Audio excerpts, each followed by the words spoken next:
Bon, pour ceux qui suivent assidûment la série Le TSA, mon chien et moi, ça ne vous a pas échappé que récemment j'étais dans des démarches de carte grise. Donc je vous fais pas le résumé, mais vous pouvez aller voir la dernière vidéo. Donc je suis finalement retourné le lendemain dans la zone artisanale avec mes papiers dans l'objectif de faire ma carte grise chez un professionnel certifié. Et en fait j'ai un peu galéré à trouver les locaux. J'ai encore dû téléphoner au gars qui m'a indiqué où ça se trouvait. J'ai suivi les indications et je suis arrivé face à un groupe de gens qui a rapidement été rejoint par un type qui a déboulé en utilitaire et qui a fait un gros dérapage sur le gravier. Ça pose un peu le cadre. Du coup, je me dirige vers un gars qui avait une tête de chef. Je sais pas, spontanément, je me suis dit que c'était le chef. C'est peut-être vous que j'ai eu au téléphone par rapport à mes papiers pour la carte grise. Puis il m'a regardé d'un air genre, je sais pas de quoi tu parles. Ah, c'est pas vous que j'ai eu au téléphone? Mais vous savez, je cherche l'entreprise. Ah bah c'est pas ici, c'est juste à côté. Mais faites gaffe, hein. Son chien est con. Et après le petit groupe de mecs qui se sont regardés.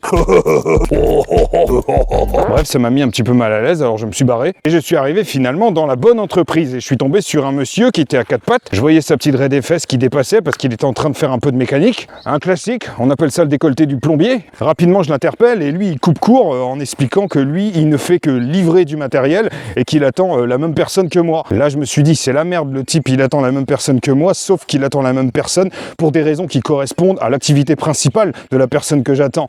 Moi, je suis une option en plus, je sais pas si je serais prioritaire. Et du coup, ça m'ennuyait parce que j'avais pas envie d'y passer des heures. J'ai fini par rencontrer le patron qui m'a fait aucune allusion à ma remarque sur le ramadan, confère la dernière vidéo, et il me demande si je peux attendre 5 minutes avant qu'il s'occupe de moi. Et moi, comme je suis cool et que j'ose pas me positionner, bah, je lui ai dit pas de souci. Sauf que le truc, ça a duré des heures. Je regardais les mecs faire du bricolage, j'avais l'impression d'être une potiche avec mes papiers administratifs. Limite, j'aurais pu leur proposer un coup de main. Et pendant qu'ils faisaient leur bordel, ils discutaient boulot, moi je comprenais que dalle. Et au fait, t'as pas une boîte de 6? En quoi? En 2 litres 9? Bah ouais, parce que parfois c'est juste une purge. Bah j'en sais rien, j'ai pas d'outil de gestion. Chaque mot indépendamment, je les comprenais, mais tous ensemble, je pigeais rien. Moi je trouve que le monsieur il devrait faire des vidéos de vulgarisation de son métier. Bref, le truc ça a duré des heures et puis moi je restais là comme un con, j'attendais et je disais rien. Et je pense que j'aurais quand même pu faire une petite remarque. Parce que 5 minutes, pour moi c'est 5 minutes, c'est pas 1 heure. Bon bref, toujours est-il que j'ai fait ma démarche, le type il était plutôt sympa et j'ai eu quand même le sentiment de rencontrer des personnages.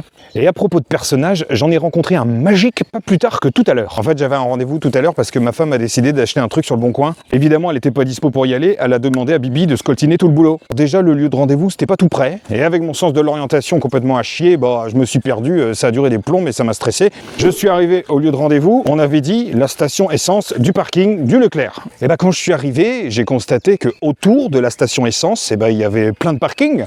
Un parking c'est grand et hormis l'heure et l'endroit, j'avais aucun numéro, aucun contact et ma femme était pas dispo. Je me suis retrouvé comme ça à zoner dans la zone, à regarder droite à gauche, je suis sûr que les gens ils m'ont trouvé louche. Et chaque bagnole que je voyais, bah j'espérais que c'était mon vendeur, en me disant que si ça se trouve, ma femme leur avait donné quelques indications sur à quoi je ressemblais. Je voyais les voitures qui défilaient, je commençais à m'impatienter. À un moment donné, j'ai vu débouler une espèce de vieux break avec à l'intérieur des personnes un peu louches qui m'ont regardé. Spontanément, j'ai commencé à angoisser. Je me suis dit, si ça se trouve, c'est ces gens, ils vont me vendre une merde et j'oserais pas me positionner. Si ça se trouve, ils vont m'embrouiller, je vais me faire dépouiller de mon argent et je partirai et après je serai pas bien. En fait, je me suis fait un gros scénario sur la base de la bagnole. Tu vois, un vieux break d'un autre temps.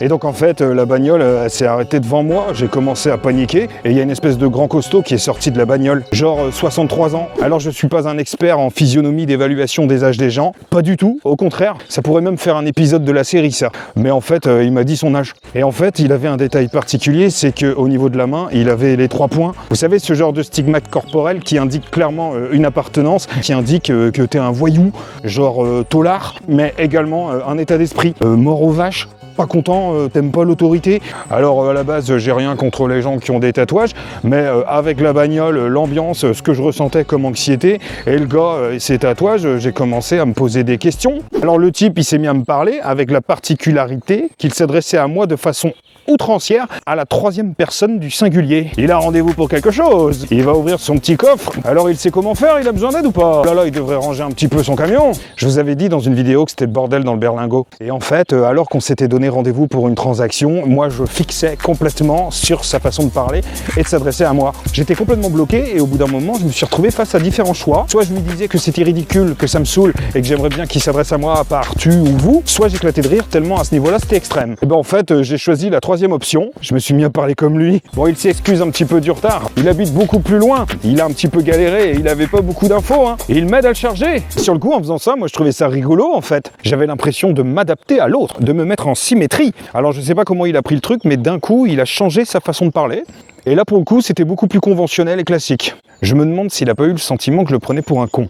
Mais en fait, je le prenais pas du tout pour un con. C'est que je savais pas comment réagir face à cette insistance sur la troisième personne du singulier. Et donc, on a fait la transaction, on s'est quitté bons amis, je suis rentré chez moi et j'étais assez fier de cette interaction. Je serais bien resté discuter avec le gars, mais en mode on. Du coup, le fait d'avoir finalement bien vécu cette situation m'interpelle. Comment ça se fait que je me suis senti plutôt à l'aise alors que d'ordinaire, ce type de situation, c'est vraiment ce que je fuis. Je pense que c'est parce que je me suis mis à incarner un personnage, que ça devenait complètement caricatural.